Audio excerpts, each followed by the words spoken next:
Selamat datang di Rajanya Horor. Namaku Raka, seorang mahasiswa semester 3 di sebuah kampus swasta di kota kecil Jawa Tengah. Sejak awal kuliah, aku tinggal bersama paman, tapi karena pekerjaan membuatnya harus pindah keluar kota, aku terpaksa mencari tempat kos. Masalahnya, uang kiriman dari orang tua terbatas, jadi aku tak punya banyak pilihan selain mencari kos murah. Hari itu, di bawah terik matahari yang menyengat, aku berkeliling dengan motor butut mencari kos yang cocok. Hampir semua kos dekat kampus penuh atau harganya kelewat mahal. Sampai akhirnya aku menemukan sebuah papan kecil bertuliskan, "Kos Putra, murah, lengkap, hubungi Ibu R." Papan itu terpajang di depan rumah tua 2 lantai, yang agak terpencil, tak jauh dari jalan besar, tapi masuk gang cukup sepi. Dari luar, rumah itu tampak kusam. Cat temboknya mulai mengelupas, jendelanya berdebu, dan di halaman tumbuh pohon Kamboja besar yang terasa janggal. Bunga-bunga putihnya jatuh berguguran, menebarkan bau samar yang membuat tengkukku merinding. Namun rasa penasaranku lebih besar. Harga murah yang tertera membuatku tak bisa menolak. Aku mengetuk pintu pagar besi yang sudah berkarat. Suara kering-kering dari lonceng tua menggema aneh. Tak lama, seorang wanita paruh baya muncul. Rambutnya disanggul rapi, wajahnya putih pucat seperti bedak tebal menempel. Bibirnya merah menyala, senyum lebar terkembang. "Cari kos, Nak?" Suaranya lembut, hampir berbisik. Aku mengangguk cepat. "Iya, Bu. Masih ada kamar kosong?" Dia mengangguk pelan, senyumnya semakin lebar. "Masih, kebetulan ada 1 kamar di lantai atas. Murah, fasilitas lengkap, cocok buat anak kuliah." Aku langsung mengikuti ibu itu masuk. Aroma di dalam rumah membuatku mengernyit. Campuran harum melati dan sesuatu yang apek, seperti kayu lembab. Lorong panjang dengan lampu redup mengantar kami menuju tangga kayu tua yang berderit setiap kali diinjak. Di lantai 2, ibu itu menunjukkan sebuah kamar di ujung lorong. Ukurannya cukup luas, ada kasur, meja belajar, dan lemari. Dindingnya dicat putih meski agak kusam. Yang membuatku sedikit risih adalah jendela besar menghadap pohon Kamboja di halaman. Dari sana, ranting-rantingnya seolah menjulur masuk ke kamar. "Ini kamarnya. Kalau kamu mau, langsung bisa masuk hari ini juga," ucap ibu kos itu dengan nada terlalu manis. Aku bertanya soal harga, dan ternyata hanya setengah dari kos lain di sekitar kampus. Sangat murah. Tanpa berpikir panjang, aku langsung menyetujui. Uang mukaku bayar, dan ibu kos tersenyum puas. "Selamat tinggal di sini, Nak Raka. Semoga betah." Kata-kata itu, entah kenapa, terdengar aneh. Seperti sebuah doa atau kutukan. Sore itu, aku mulai menata barang-barang. Saat sedang membereskan meja, aku sempat menemukan sesuatu. Sebuah kertas lusuh terselip di laci. Tulisan tangan dengan huruf miring tergesa-gesa. "Jangan pernah keluar kamar jam 3 pagi. Kalau dengar suara dipanggil, jangan jawab." Aku tercekat. Jantungku berdetak cepat. Apa maksud tulisan itu? Aku sempat ingin menanyakan pada ibu kos, tapi aku takut dianggap aneh. Akhirnya kertas itu kusimpan di bawah buku. Menjelang malam, suasana kos terasa makin mencekam. Hanya ada 3 kamar lain di lantai 2, tapi sepi sekali, seperti tak berpenghuni. Sesekali aku mendengar pintu berderit, namun tak ada langkah kaki. Lampu lorong meredup, berkelip-kelip seperti akan padam. Aku mencoba menenangkan diri dengan berpikir positif. Mungkin ini cuma karena rumah tua. Tapi perasaan tidak nyaman terus menghantui. Malam pertama aku tidur di kos itu. Sekitar jam 2 dini hari aku terbangun. Suhu kamar terasa dingin menusuk, padahal kipas mati. Dari luar jendela, terdengar suara daun Kamboja bergesekan, meski angin terasa mati. Aku mencoba memejamkan mata lagi, tapi tiba-tiba terdengar suara ketukan pelan di pintu kamarku. Tok, tok, tok. Awalnya aku pikir mungkin ibu kos atau tetangga kamar. Tapi ketika aku melihat jam, jarum menunjuk pukul onward 2:59. Ingatanku langsung melayang pada kertas lusuh tadi siang. "Jangan pernah keluar kamar jam 3 pagi. Kalau dengar suara dipanggil, jangan jawab.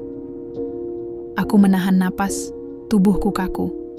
Ketukan itu berhenti, berganti suara lain. Raka, Suaranya lirih seperti suara perempuan, namun terdengar dari balik pintu. Aku menggigil. Aku yakin tidak ada seorang pun yang tahu namaku di sini kecuali ibu kos. Aku berusaha menutup telinga dengan bantal, berdoa dalam hati. Suara itu menghilang perlahan, meninggalkan kesunyian yang lebih mencekam. Keesokan paginya, aku keluar kamar dengan mata sembab karena kurang tidur. Di lorong, aku bertemu ibu kos. Senyumnya seperti biasa, lebar dan dingin. kamu tidur nyenyak kan, Nak? Tanyanya dengan nada ramah. Aku tercekat. Ingin sekali aku bilang soal suara ketukan semalam. Tapi bibirku keluh. Akhirnya aku hanya tersenyum kaku dan mengangguk. Namun dalam hati aku tahu ada sesuatu yang sangat salah dengan kos ini. Dan aku mulai curiga. Apakah aku sudah terjebak di tempat yang seharusnya tidak pernah kumasuki? Hari-hariku di kos baru berjalan dengan canggung. Setiap pagi aku berangkat kuliah dengan perasaan lega bisa keluar dari rumah itu. Dan setiap sore aku pulang dengan hati berat. Seperti ada sesuatu yang menunggu di balik pintu, sesuatu yang tak terlihat. Kosku punya 4 kamar di lantai 2. Kamar ujung dipakai olehku, 2 kamar di tengah katanya ditempati mahasiswa lain, dan 1 kamar paling pojok selalu terkunci. Aku jarang bertemu penghuni lain. Sesekali aku melihat seorang pemuda kurus berkulit pucat keluar kamar dengan tatapan kosong. Dia berjalan pelan, seperti tubuhnya tanpa tenaga. Kalau disapa, hanya mengangguk tipis lalu kembali masuk kamar tanpa sepatah kata, yang membuatku makin gelisah. Malam-malam berikutnya, kembali dihantui suara aneh. Kadang ketukan pelan, kadang seperti ada langkah orang mondar-mandir di lorong. Pernah suatu malam aku mendengar suara seperti seseorang menyeret barang berat. Ketika kuintip lewat celah pintu, lorong itu kosong. Tapi bau melati menyeruak kuat, menusuk hidungku hingga membuat mual. Bau itu selalu muncul tanpa alasan. Kadang sore, kadang tengah malam. Bau bunga melati bercampur amis samar. Dan setiap kali bau itu datang, bulu kudukku berdiri. Suatu siang, aku sengaja pulang cepat karena ada kelas yang dibatalkan. Kos sepi, hanya suara kipas angin tua dari ruang tamu bawah. Saat menaiki tangga, aku mendengar sesuatu dari kamar yang selalu terkunci. Seperti suara orang berbisik. Pelan, tapi jelas. Aku menempelkan telinga ke pintu. Sudah waktunya. Tumbal baru. Tubuhku gemetar. Aku langsung menjauh pura-pura tidak mendengar apapun. Namun sejak hari itu setiap aku melewati kamar itu, rasanya pintu kayu tua tersebut menatapku balik. Malam berikutnya kejadian aneh semakin menjadi. Aku baru saja mematikan lampu dan merebahkan diri ketika aku mendengar suara ketukan lagi. Tapi kali ini berbeda. Tidak pelan, melainkan cepat, tergesa. Tok tok tok tok. Buka. Tolong buka. Tolong aku. Suaranya panik, lirih seperti seorang pria muda. Aku langsung duduk di kasur, keringat dingin bercucuran. Ingatan tentang kertas lusuh itu kembali menghantui.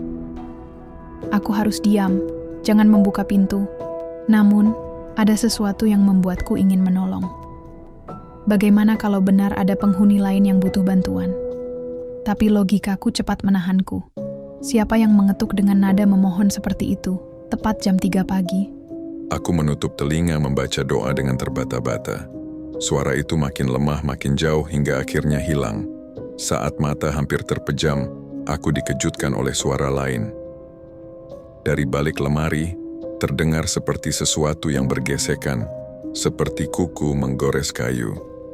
Aku terlonjak, menyalakan lampu, kosong. Tapi ketika ku buka pintu lemari, jantungku serasa berhenti. Di bagian belakang lemari, ada coretan hitam menyerupai simbol aneh. Bentuknya lingkaran dengan garis silang dan gambar seperti mata. Dan di bawah simbol itu ada bekas noda merah kecoklatan. Aku menutup pintu lemari cepat-cepat, mencoba meyakinkan diri bahwa itu hanya bekas cat. Tapi dalam hati aku tahu, itu bukan cat. Keesokan paginya, aku memberanikan diri bertanya pada salah satu penghuni lain, pria pucat yang sering kulihat. Aku memanggilnya ketika ia keluar kamar. "Mas, mau tanya, kamu sering dengar suara aneh di sini nggak?" Dia menatapku lama, matanya sayu, wajahnya lelah. Lalu dengan suara pelan ia hanya berkata, "Jangan terlalu banyak tanya, kalau masih mau hidup diam saja." Setelah itu, ia masuk ke kamarnya, menutup pintu rapat. Ucapan itu membuatku makin yakin ada sesuatu yang sengaja disembunyikan di kos ini. Hari demi hari berlalu, aku semakin tidak tenang. Belajar pun sulit konsentrasi. Kadang aku merasa ada yang memperhatikanku dari jendela, padahal lantai 2 itu cukup tinggi. Aku pernah sengaja membuka tirai cepat-cepat, tapi yang terlihat hanya ranting pohon Kamboja yang melambai perlahan. Anehnya, beberapa kali aku seperti melihat bayangan orang berdiri di bawah pohon itu, menengadah menatap jendela kamarku. Yang lebih aneh lagi, aku mulai menemukan barang-barangku berpindah tempat. Buku catatan yang kutaruh di meja tiba-tiba ada di lantai. Pulpen yang kuletakkan di tas mendadak ada di kasur. Bahkan suatu pagi, aku menemukan sepasang sandal yang seharusnya ada di depan pintu, berpindah ke bawah jendela. Semua itu membuatku hampir gila. Tapi aku tidak bisa pindah begitu saja. Uangku terbatas, dan ibu kos sudah menerima bayaran 1 semester. Suatu malam aku benar-benar tidak tahan. Aku mencoba menegur ibu kos ketika bertemu di dapur. "Bu, saya mau tanya. Kos ini kok agak aneh ya? Malam-malam suka ada suara." Belum sempat aku melanjutkan, ibu kos menoleh dengan senyum lebarnya yang sama seperti hari pertama. Senyum yang terlalu kaku, terlalu lebar. "Ah, itu cuma perasaanmu, Nak Raka. Rumah tua wajar kalau bunyi-bunyi, jangan dipikirkan. Nikmati saja masa kuliahmu. Lagi pula, kamu kan sudah cocok di sini." Nada suaranya membuatku bergidik. Sudah cocok di sini, terdengar lebih seperti kalimat penegasan, bukan sekadar basa-basi. Aku hanya mengangguk gugup. Tapi dalam hati, ketakutan semakin menebal. Malam itu aku tidak bisa tidur. Mataku terus mengawasi pintu, takut ada ketukan lagi. Dan benar saja, tepat pukul 3. Kali ini bukan ketukan, melainkan suara langkah kaki. Pelan, tapi jelas, mondar-mandir di lorong depan kamar. Aku menempelkan telinga ke pintu. Suara itu berhenti tepat di depan kamarku. Hening sesaat, lalu terdengar napas berat, seperti seseorang sedang berdiri menunggu. Aku menahan napas, keringat membasahi tubuh. Tiba-tiba sesuatu menggesek bagian bawah pintu. Saat kulirik terlihat selembar kertas diselipkan. Tanganku gemetar meraihnya. Tulisan tangan di kertas itu membuat darahku seakan berhenti mengalir. "Kamu berikutnya." Aku menjatuhkan kertas itu, tubuhku gemetar hebat. Aku tidak salah dengar. Ada sesuatu di kos ini yang mengincarku. Dan siapapun yang meninggalkan pesan itu, mereka ingin aku jadi tumbal berikutnya. Sejak menemukan kertas bertuliskan, "Kamu berikutnya," pikiranku kacau. Setiap malam aku dihantui mimpi buruk. Tubuhku terikat di tengah lingkaran aneh, sementara ibu kos berdiri dengan wajah tersenyum lebar, menaburkan bunga melati di sekelilingku. Dari kegelapan, muncul bayangan-bayangan berwujud manusia dengan mata kosong, menatapku seperti hewan lapar. Aku selalu terbangun dengan teriakan tercekat di tenggorokan, tubuh kuyup oleh keringat dingin. Siang harinya pun tak lebih baik. Aku tidak bisa fokus kuliah, tatapanku kosong. Pikiranku terus kembali pada kos itu. Setiap kali pulang, langkahku terasa semakin berat. Dan yang paling mengganggu, aku mulai merasa kos itu sendiri hidup. Pintu berderit tanpa angin, lampu lorong padam sendiri lalu menyala kembali. Bahkan dinding kamar kadang terdengar seperti ada sesuatu yang merayap di baliknya. Suatu sore, aku memberanikan diri mengajak bicara penghuni pucat yang pernah menasihatiku untuk diam. Aku sengaja menunggu di depan kamarnya. Saat pintunya terbuka, aku menahan lengannya. "Mas, tolong. Saya benar-benar nggak tenang di sini. Kamu tahu sesuatu, kan? Apa sebenarnya yang terjadi di kos ini?" Wajahnya pucat makin menjadi. Ia menoleh ke kanan kiri, seolah memastikan tak ada yang mengintip. Lalu ia menarikku ke dalam kamarnya. Kamar itu gelap, tirai selalu tertutup. Bau obat nyamuk menyengat. Di dinding aku melihat beberapa kertas doa dan ayat-ayat suci ditempel dengan paku. Namamu Raka, kan? Tanyanya pelan. Aku mengangguk. Dengar baik-baik. Jangan lama-lama di sini. Banyak yang datang ke kos ini dan tidak pernah keluar lagi. Jantungku berdegup kencang. Maksudmu hilang? Dia menatapku, matanya berkaca-kaca. Aku sudah 2 tahun di sini. Seharusnya aku pindah sejak lama. Tapi setiap kali aku mencoba keluar, selalu ada halangan. Entah uangku hilang, barang-barangku rusak, atau aku sakit mendadak. Seakan ada sesuatu yang menahanku di sini. Aku tercekat. Tapi kenapa? Apa hubungannya sama ibu kos? Dia mendekat, suaranya semakin lirih. Kamu pernah dengar di beberapa daerah masih ada orang yang percaya dengan tumbal untuk pesugihan? Ya, ibu kos itu bukan orang biasa. Dia melakukan sesuatu, semacam perjanjian. Setiap beberapa tahun sekali, dia butuh tumbal dari penghuni kos ini. Karena itu harga kos murah. Karena itu rumah ini selalu penuh meski menakutkan. Orang-orang yang hilang, mereka bukan kabur. Mereka dikorbankan. Kata-kata itu membuat lututku lemas. Aku berpegangan pada meja agar tidak jatuh. Kenapa tidak ada yang melapor ke polisi? Tanyaku dengan suara bergetar. Dia tertawa hambar. Sudah. Tapi polisi yang datang juga hilang. Entah gimana caranya, kasus ini selalu ditutup. Seperti ada yang menutupi. Aku terdiam. Ruangan terasa semakin sesak. Sekarang dengarkan aku, katanya serius. Kalau kamu masih bisa pergi, pergilah sebelum terlambat. Jangan tunggu sampai kamu jadi giliran berikutnya. Aku ingin bertanya lebih banyak, tapi tiba-tiba terdengar langkah kaki di lorong. Berat dan perlahan. Kami saling menatap panik. Ia langsung menutup mulutku dengan tangannya, memberi isyarat agar diam.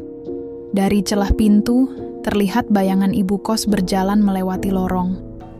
Tangannya membawa sesuatu, nampan berisi mangkuk beras putih dan bunga melati. Senyumnya terpatri, matanya menatap lurus tanpa berkedip. Kami menahan napas sampai langkah itu menjauh. Setelah suasana tenang, penghuni pucat itu berbisik cepat.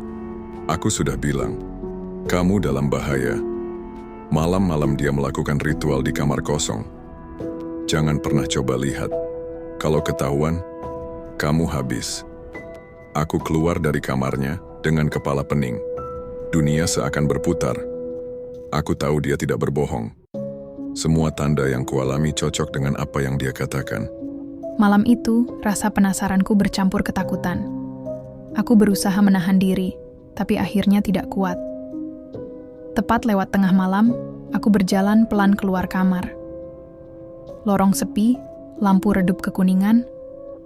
Aku mendekat ke kamar kosong yang selalu terkunci. Dari dalam, samar terdengar suara lantunan. Bukan doa biasa, melainkan nyanyian lirih dengan bahasa yang tidak kupahami. Sesekali terdengar suara seperti benda logam bergemerincing, lalu suara cairan dituang.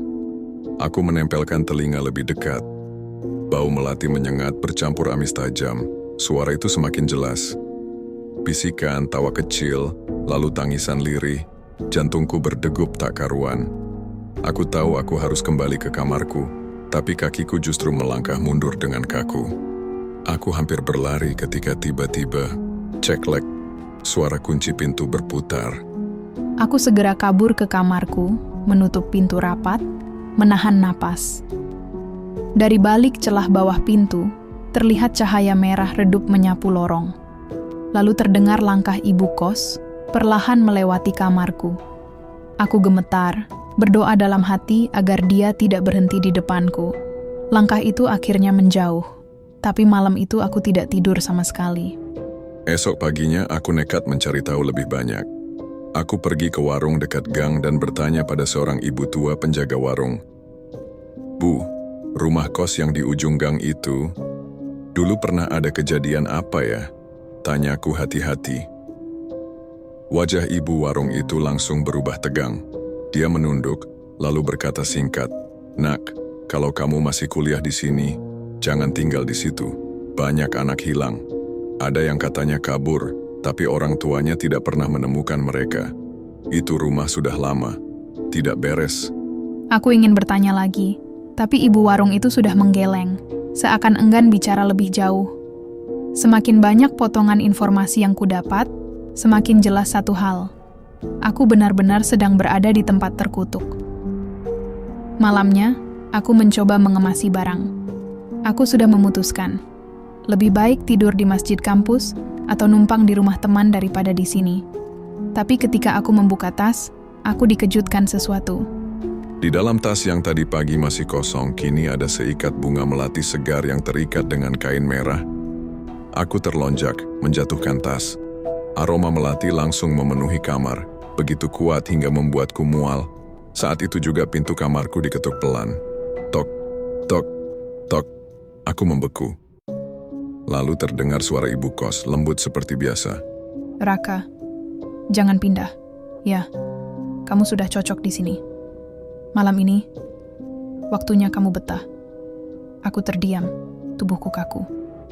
Dari balik pintu, bayangan dua kaki berdiri tegap. Lama sekali, hingga akhirnya langkah itu menjauh. Aku menatap bunga melati di lantai, jantung berdebar keras. Kini aku yakin, aku adalah tumbal berikutnya.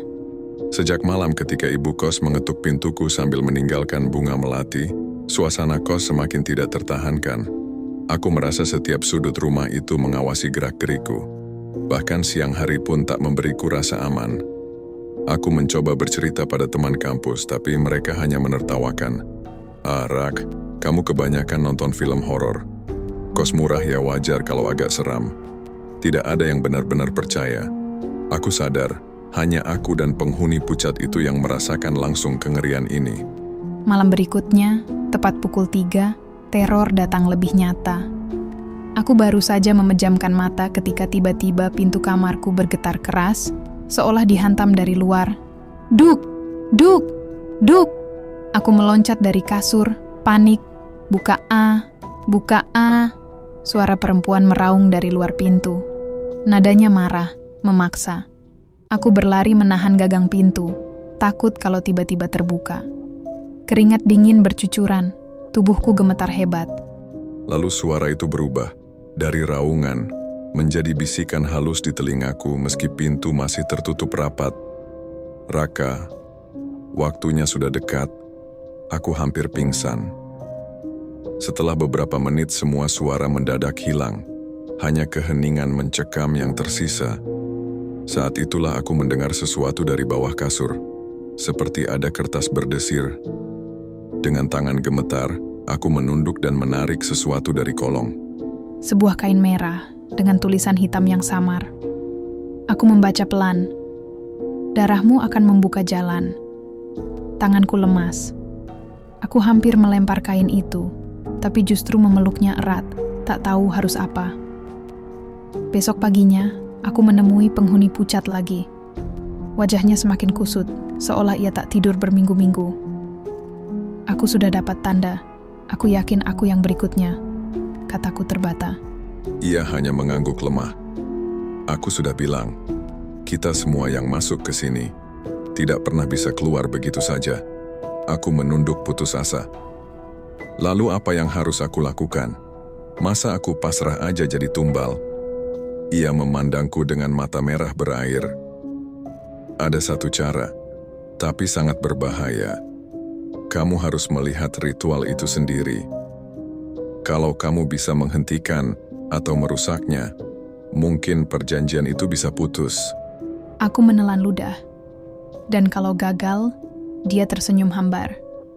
Ya, kamu tidak akan pernah keluar hidup-hidup. Malam itu aku memberanikan diri mengintai kamar kosong. Tepat jam 2 lewat, aku mengendap di lorong gelap. Dari celah pintu, cahaya merah redup keluar, bergetar seperti api lilin. Aku menempelkan mata ke celah kecil, yang kulihat membuat perutku mual. Ibu kos berdiri di tengah ruangan, mengenakan kebaya hitam dengan selendang merah. Di depannya ada mangkuk berisi darah segar, dikelilingi bunga melati. Lilin hitam menyala, asapnya membentuk bayangan aneh di dinding. Di lantai, kulihat sebuah kasur tipis dengan noda merah mengering.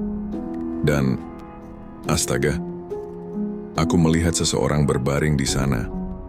Seorang anak muda dengan tubuh kurus kering, matanya terpejam, mulutnya komat kamit lemah, seolah jiwanya perlahan disedot. Ibu kos mengangkat tangannya, berbisik dengan bahasa yang tidak kumengerti. Lalu, dengan gerakan cepat, dia menuangkan darah dari mangkuk ke tubuh korban. Bau amis bercampur melati semakin menyengat, menusuk hidung hingga aku hampir muntah. Aku buru-buru menutup mulut agar tak bersuara. Tubuhku gemetar, tapi mataku tak bisa berpaling. Tiba-tiba korban itu membuka mata lebar-lebar menatap lurus ke arah pintu. Ke arahku, aku terloncat mundur. Jantungku seakan berhenti. Bagaimana mungkin dia bisa melihatku? Aku lari kembali ke kamar, menutup pintu rapat, hampir menangis karena ketakutan. Keesokan harinya, aku mencari penghuni pucat lagi. Tapi ketika ku buka pintunya, kamar itu kosong. Semua barangnya hilang. Hanya ada bau melati yang menyesakkan. Aku menjerit panik. Jangan bilang, dia sudah... Ya, sepertinya dia tumbal yang barusan kulihat semalam. Kini aku sendirian. Sejak itu, teror semakin nyata. Malam-malamku dipenuhi suara orang berlari di lorong, ketukan keras di jendela, bahkan suara orang tertawa dari langit-langit. Kadang kasurku bergetar, seolah ada yang merangkak dari bawah. Suatu malam aku menemukan noda darah di bawah pintu, mengalir kecil menuju lorong. Kubuka cepat tapi lorong kosong. Aku benar-benar di ujung kewarasan. Akhirnya aku bertekad, aku harus melawan.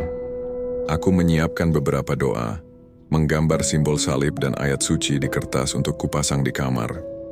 Tapi entah kenapa, setiap kali aku menempelkan kertas itu, keesokan harinya selalu hilang. Seolah ada yang sengaja merobeknya diam-diam. Dan malam berikutnya, aku mendapat peringatan terakhir. Saat aku terlelap, aku bermimpi berada di ruangan gelap. Ibu kos berdiri di depanku, senyum lebarnya semakin menyeramkan. Tangannya terulur, menepuk pundakku. Besok malam, giliranmu, Raka. Aku terbangun dengan teriakan, nafas tersengal. Tapi saat mataku terbuka, aku sadar sesuatu. Itu bukan mimpi, karena di bahuku masih ada bekas telapak tangan merah, seolah baru saja ditepuk. Sejak malam ketika aku terbangun dengan bekas telapak tangan merah di bahu, aku tahu waktuku hampir habis. Setiap detik di kos itu terasa seperti hitungan mundur menuju kematian. Siang hari aku mencoba melarikan diri. Aku kemasi barang, turun ke lantai bawah dengan langkah tergesa. Namun saat kubuka pintu pagar, gembok tua tiba-tiba terkunci rapat. Padahal semalam aku yakin tidak ada gembok di sana. Aku mencari kunci cadangan, tapi tidak menemukannya. Ibu kos tiba-tiba muncul dari balik dapur, dengan senyum lebarnya yang menyeramkan. Mau kemana, Nak Raka? Belum waktunya kamu keluar. Kamu kan sudah betah di sini. Aku tercekat, tubuhku kaku. Aku hanya menggeleng pelan, lalu buru-buru naik lagi ke kamar. Malamnya, aku tahu inilah malam yang dimaksud dalam mimpiku. Hawa kamar terasa lebih dingin dari biasanya. Lampu berkedip-kedip, dan bau melati begitu pekat sampai membuat kepalaku pening. Tepat pukul 3, pintu kamarku terbuka dengan sendirinya. Aku berusaha menahannya, tapi dorongan dari luar begitu kuat. Aku jatuh tersungkur, dan di depan pintu berdiri ibu kos dengan kebaya hitamnya, membawa lilin merah di tangan. Senyumnya lebar, matanya berkilat aneh. Ayo, Nak Raka. Waktunya sudah tiba. Aku menjerit, mencoba melarikan diri, tapi tubuhku terasa berat. Kakinya seolah menempel ke lantai. Dua sosok hitam tanpa wajah muncul dari lorong, menarik lenganku kasar. Aku meronta, tapi kekuatanku tak ada apa-apanya dibanding mereka. Aku diseret menuju kamar kosong di ujung lorong. Pintu kamar itu kini terbuka lebar, memperlihatkan ruangan penuh simbol hitam di dinding, lilin-lilin menyala dan kasur tipis di tengah. Bau darah dan melati bercampur, membuatku hampir muntah. Di atas meja kecil, kulihat sebuah buku tua terbuka. Huruf-huruf asing tergores di sana. Aku yakin itulah kitab perjanjian yang dipakai ibu kos. Aku dilempar ke kasur. Tubuhku terikat dengan kain merah. Ibu kos berdiri di samping, menaburkan bunga melati ke seluruh tubuhku. Suaranya melantunkan mantra dengan irama menakutkan. Darahmu membuka jalan. Jiwamu jadi persembahan. Kekayaan abadi. Kekuasaan tak terputus. Lilin-lilin bergetar, bayangan di dinding menari liar. Aku berteriak minta tolong, tapi suara itu lenyap. Seakan diserap oleh tembok, mataku terbelalak saat melihat sesuatu muncul di ruangan itu. Dari pojok gelap, sosok hitam tinggi menjulang merayap keluar. Matanya merah menyala, tubuhnya kurus kering seperti tengkorak dibalut kulit. Nafasnya berat, suaranya mendengus lapar. Sosok itu mendekat ke arahku, menjulurkan tangan panjang dengan kuku runcing. Ibu kos berlutut, tersenyum bangga, seolah menyambut tamu agung. Ambillah dia, tuanku. Tumbal baru, persembahan yang layak, ucapnya penuh hormat. Aku berteriak putus asa. Air mata bercucuran. Aku tidak ingin mati seperti ini. Dalam kepanikan, mataku menangkap buku tua di meja. Aku ingat ucapan penghuni pucat yang kini sudah tiada. Kalau kamu bisa menghentikan atau merusaknya, mungkin perjanjian itu bisa putus. Dengan sisa tenaga, aku menggeliat, berusaha melepaskan ikatan. Kain merah itu terasa kaku, tapi dalam sekali hentakan penuh tenaga, aku berhasil merobek sebagian. Aku meraih buku di meja dan melemparkannya ke dalam api lilin. Api langsung membesar, membakar halaman-halaman tua itu. Ibu kos menjerit histeris, wajahnya berubah pucat pasi. Tidak, kakak. Sosok hitam yang tadinya mendekat ke arahku berhenti, meraung keras hingga ruangan bergetar. Api semakin membesar, simbol di dinding mulai retak dan pudar. Aku melepaskan ikatan sepenuhnya, lalu berlari sekuat tenaga keluar kamar. Lorong itu terasa panjang tak berujung, tapi aku terus berlari. Di belakangku, terdengar jeritan ibu kos bercampur raungan makhluk itu, suara mengerikan yang membuat telinga sakit. Aku berhasil turun ke lantai bawah, menghantam pintu pagar dengan tubuhku. Anehnya gembok yang tadinya rapat kini berjatuhan ke tanah terbuka sendiri. Aku lari keluar menembus malam gelap tak menoleh lagi. Aku baru berhenti setelah sampai di jalan besar. Napas tersengal, tubuh penuh keringat dan darah. Orang-orang yang lewat hanya menatap heran tapi aku tidak peduli. Yang penting aku selamat. Keesokan harinya, aku kembali bersama beberapa teman. Tapi saat kami sampai di gang, rumah kos itu sudah tidak ada. Yang tersisa hanyalah tanah kosong dengan pohon kamboja besar di tengahnya. Tidak ada bangunan, tidak ada jejak. Teman-temanku mengira aku berhalusinasi. Tapi aku tahu apa yang kualami semalam benar adanya. Aku menatap pohon kamboja itu lama. Bunga-bunganya berguguran, dan dari sela ranting, aku bisa melihat sesuatu. Senyum lebar. Wajah ibu kos samar, menatapku dari balik bayangan. Aku mundur ketakutan. Kini aku sudah pindah kos jauh dari daerah itu. Tapi sampai sekarang aku masih sering dihantui mimpi buruk. Aku bermimpi kembali di kasur tipis itu. Tubuhku terikat. Ibu kos berdiri di samping dengan senyum lebarnya. Dan setiap kali aku terbangun, aku selalu mencium bau melati yang samar. Seakan dia belum selesai denganku.